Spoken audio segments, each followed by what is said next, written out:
আল্লাহ যেটা বলছে তারপর আর কোনো কথা চলতে পারে, কোনো যুক্তি থাকতে পারে? শোনে, ইসলাম সত্য, এর প্রমাণ। আজকে একটা কথা আমি বললাম, এই কথার পিছনে তো দলিল থাকতে হবে, প্রমাণ থাকতে হবে। এই যে ইসলাম সত্য আমরা বলতেছি, বলি, আমাদের কথাগুলো বিভিন্ন মিডিয়ার মাধ্যমে বিভিন্ন হিন্দু, বৌদ্ধ, খ্রিস্টানরা দেখে না? ইসলাম যে সত্য, তাদের প্রমাণ দিবেন কি দিয়ে?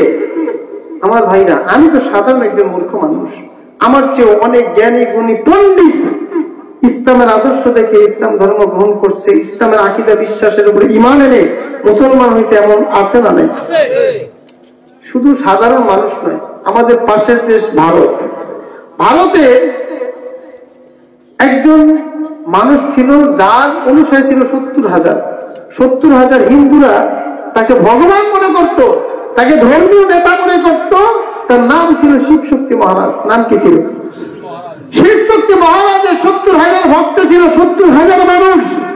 হিন্দুরা তাকে দেবতা মনে করত, তার পূজা করত, অর্চনা করত, তাকে ধর্মীয় নেতা মানত। ভাইরা, ইসলাম যে সত্য, একটা উদাহরণ দিচ্ছি। আপনি, আমি মুসলমান, আমি রেজন করেন তার সবার কাছে গিয়ে ইসলামের দাওয়াত দেওয়া সম্ভব না? সম্ভব। আজকে আপনাদের মাহফিলে বলে যে এই পয়েন্টটা শুধু মনে রাখবেন, ইসলামের দাওয়াত দেওয়া আপনার জন্য সহজ হয়ে যাবে।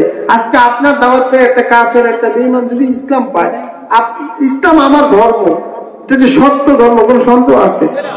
আপনার দাওয়াতে যদি একটা আমার সত্য ধর্মের সন্ধান পায়, ওই ব্যক্তিটাকে আল্লাহ যদি ক্ষমা করে দেয়।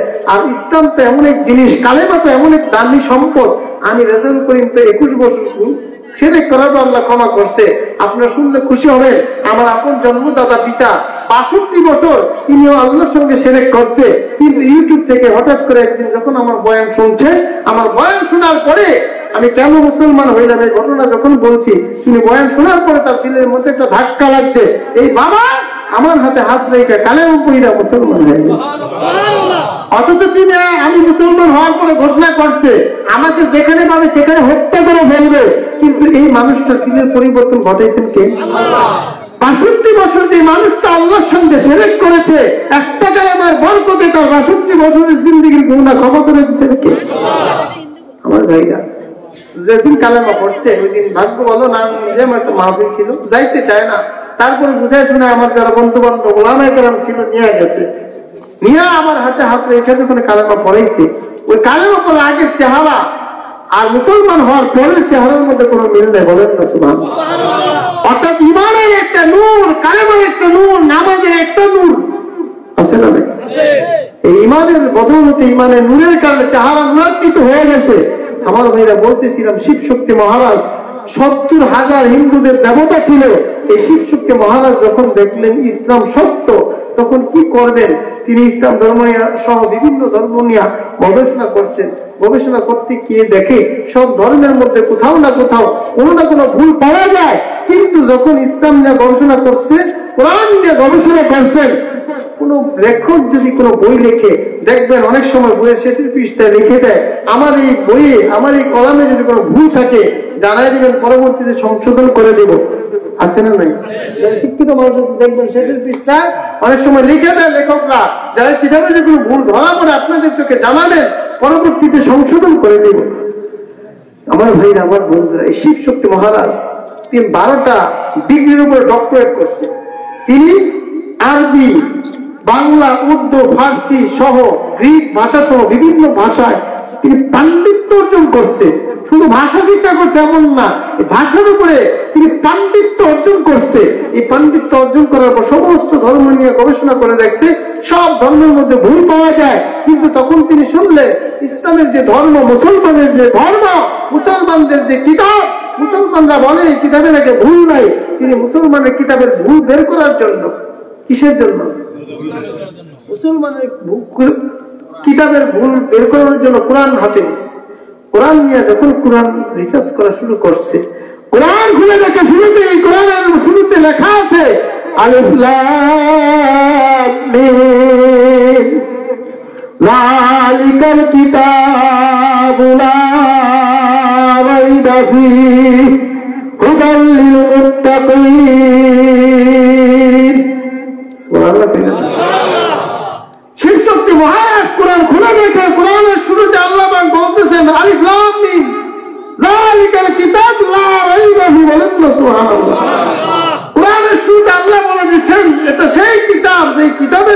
কোনো ভুল নয়, ভুল থাকতে পারে এমন কোন সন্দেহ পর্যন্ত নেই। বলেন দিলটা নরম হয়ে গেছে। শুরুতেই যখন ধাক্কা খাইছে কোরআন নিয়ে রিসার্চ করা শুরু করছে। যত কোরআন পড়ে তত দেখে যে শিবশক্তি মহারাজের কোরআনের ভুল ধরতে গিয়ে তার নিজের জীবনের ভুল তত বেশি ধরা পড়ে। বলেন না? এখন যখন দেখছে ইসলাম সত্য, কোরআন সত্য, জ্ঞানী মানুষ জেনে শুনে তো ভুল করতে পারেন না, ঠিক না দেখি? আমার ভাইরা, জ্ঞানী এবং বোকাদের মধ্যে পার্থক্য কি জানেন? জ্ঞানী এবং বোকাদের মধ্যে পার্থক্য হলো, জ্ঞানী মানুষ কোন কাজ করার আগে চিন্তা করে যে কাজটা করলে ভালো হবে না খারাপ হবে, প্রতিক্রিয়াটা কি হবে। জ্ঞানী মানুষ আগে চিন্তা করে, আগে বুঝে শুনে তারপর কাজ করে। বুঝেন না? আর যারা বোকা তারা আগে আকাম করে, এরপরে চিন্তা করে হাই হাই কি করলাম, কি কাকা ঠিক না? ঠিক। জ্ঞানী এবং বোকার মধ্যে পার্থক্য হচ্ছে, জ্ঞানী কাজ ভাবিয়া করিয়ে কাজ, আর বোকারা হচ্ছে কাজ করার পর ভাবে আর আফসোস করে হাই হাই কি করলাম। শিবশক্তি মহারাজ যিনি 12টা বিষয়ের উপরে ডক্টরেট করেছে, ডিগ্রি অর্জন করেছে, লোকটা কি শিক্ষিত না মূর্খ? শুধু শিক্ষিত নাকি শিক্ষিত পণ্ডিত ছিলেন। তিনি শিক্ষিত মানুষ হয়ে তার ভুল করতে পারে না। একজন অন্ধ কোন পথে সাপ আছে, কোন গর্তে সাপ আছে সে দেখে না, না দেখে হাত দিতে পারে, কিন্তু যে ব্যক্তির চক্ষু আছে সে কি দেখে শুনে কোনোদিন সাপের গর্তে হাত দিবে না। এখন শিবশক্তি মহারাজ কোরআন রিসার্চ করে দেখছে ইসলাম সত্য, ইসলাম সত্য, কোরআন সত্য। আর কোরআন যদি সত্য হয়, ইসলাম যদি সত্য হয়, কোরআনের মধ্যে জান্নাতের যে কথাগুলো আছে, জান্নাতের সমস্ত কথাগুলো, কোরআনের মধ্যে জাহান্নামের যে কথাগুলো আছে, জাহান্নামের সমস্ত কথাগুলো সত্য। যেহেতু কোরআন সত্যের মধ্যে যে কথা আছে সবকিছু কি সত্য। এখন সত্য জানার পরে, বোঝার পরে শিক্ষিত মানুষ, জ্ঞানী মানুষ তো ভুল করতে পারে না। এখন যদি তিনি ইসলাম ধর্ম গ্রহণ করে, তার 70,000 ভক্তবৃন্দু তার অনুসারী তার বিপক্ষে চলে যাবে। এই একটা টেনশন। আরেকটা টেনশন হলো, তিনি যদি এখন অনুসারীদের চিন্তা করে, মানুষেরকে ভয় করে ইসলাম ধর্ম গ্রহণ না করে, তাহলে কোরআন অনুযায়ী দুনিয়া থেকে বিদায় হলে তার জন্য জাহান্নামের আযাবও কি সত্য। এখন তিনি দ্বিধাদ্বন্দ্বে পড়ে গেলেন, কি করবেন। এই দ্বিধাদ্বন্দ্বে পড়ে যাওয়ার পর একদিন রাত্রে তিনি ঘুমাইছেন। ঘুমানোর পর হঠাৎ করে রাতে স্বপ্ন দেখে আল্লাহ রাসূল এসে তার সামনে হাজির হয়ে গেছে। বলেন আল্লাহ রাসূল এসে তার সামনে দাঁড়ায় বলতেছে, শিবশক্তি মহারাজ দেরি করো কেন? যদি মঙ্গল চাও এখনই কালেমা পড়ে নাও, লা ইলাহা ইল্লাল্লাহু মুহাম্মাদুর রাসূলুল্লাহ সাল্লাল্লাহু। আল্লাহ রাসূল এসে স্বপ্নের মাধ্যমে তাকে কালেমা পড়াই দিয়েছে। বলেন সুবহানাল্লাহ। আমার ভাইরা, আমার বন্ধুরা, মুরব্বী বাবারা, ওই একই রাত্রিতে তার স্ত্রী রাত্রে ঘুমাইছে, সকালে উঠে দেখি স্বামীর চেহারা জলজল করে উজ্জ্বল হয়ে গেছে। কালেমার বরকত, ঠিক কিনা? স্বামীও ঘুম থেকে উঠে দেখে স্ত্রীর চেহারা আগের চেয়ে নূরান্বিত হয়ে গেছে, চেহারা সুন্দর হয়ে গেছে, ঝকমক করে। এখন স্ত্রী স্বামীর দিকে তাকায়, স্বামী স্ত্রীর দিকে তাকায়। স্ত্রী জিজ্ঞাসা করে, কি ব্যাপার, কিছু বলবেন? বলেন না, কারণ কি? স্বামী বলে, তুমিও তো কিছু বলবা, বলো না, কারণ কি? তাকায় স্বামী স্ত্রীর দিকে তাকায়, স্ত্রী স্বামীর দিকে তাকায়। ব্যাপারটা কেউ বুঝতেছে না, কি হয়েছে, কি বলবে।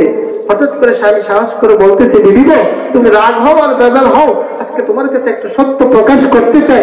স্ত্রী বলে, কি সত্য প্রকাশ করতে চান? স্বামী বলে, স্ত্রী, সেই সত্যটা হলো গতকাল রাত্রিতে আমার সাথে আল্লাহ রাসূলের সাক্ষাৎ হয়ে গেছে। শিবশক্তি মহারাজ বলছে, শুধু সাক্ষাৎ হয় নাই, বরঞ্চ আল্লাহ রাসূল আমাকে কালেমার দাওয়াত দিয়ে মুসলমান বানিয়ে রেখেছে। বলেন স্ত্রী বলে, কি বলেন স্বামী, কত রাত্রিতে আল্লাহ রাসূল আমার সামনে সাক্ষাৎ করছেন, আমাকেও তো কালেমার দাওয়াত দিয়ে মুসলমান বানিয়ে রেখেছে। বলেন শিবশক্তি মহারাজ এবং তার স্ত্রী দুইজন কালেমার দাওয়াত পায় স্বপ্নের মাধ্যমে আল্লাহ রাসূলের কাছে কালেমা পড়ে মুসলমান হয়ে গেছে। সুবহানাল্লাহ। পরবর্তীতে তার শিবশক্তি মহারাজের নাম ছিল ইসলামুল হক। কি নাম ছিল? ভারতের যখন তার অনুসারে তার বিপক্ষে চলে গেছে, তিনি যখন ভারতে শান্তিতে থাকতে পারে না, দেশ ছেড়ে একসময় বাংলাদেশেও তিনি আসছিলেন। এরশাদ সাহেব সরকার ছিল, ওই সময় তিনি বাংলাদেশ সফরে আসছে। বাংলাদেশ থেকে তিনি আবার অন্য দেশে চলে গেছে, ভারতে থাকতে পারে না, কারণ ভারতের হিন্দুরা তার বিপক্ষে চলে গেছে। আমার ভাইরা, অনেক মানুষ আছে ইসলাম যে সত্য, অনেক হিন্দুরা জানে, অনেক হিন্দুরা বুঝে, কিন্তু ইসলাম গ্রহণ করতে পারে না। যেমন আমার কাছে এক হিন্দু বোন ফোন দিয়ে বলতেছে, ভাইয়া আমি আপনার বয়ান ইউটিউবে শুনেছি এবং আমি বুঝেছি ইসলাম যে সত্য, যে ধর্মে আছি আমি ভুল পথে আছি, কিন্তু এখন যদি আমি ইসলাম ধর্ম গ্রহণ করতে যাই আমার সন্তান আমাকে পর করে দিবে, আমার স্বামী আমাকে ছেড়ে দিবে, আমি কিভাবে ইসলাম গ্রহণ করব? আমি খুব চিন্তায় আছি।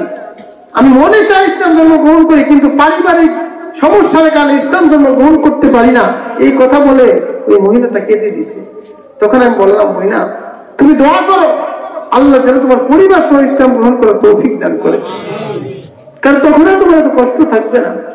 এরকম অসংখ্য আপনার হিন্দু মেয়েরা আমার কাছে ফোন দেয়, হিন্দু ছেলেরা আমার কাছে ফোন দেয়, যেহেতু আমাদের বয়ানগুলো ইউটিউবে শুনে আমি তো এই ধর্মের বিষয়ে আলোচনা করি, তো শোনার পর অনেক মানুষ বুঝে।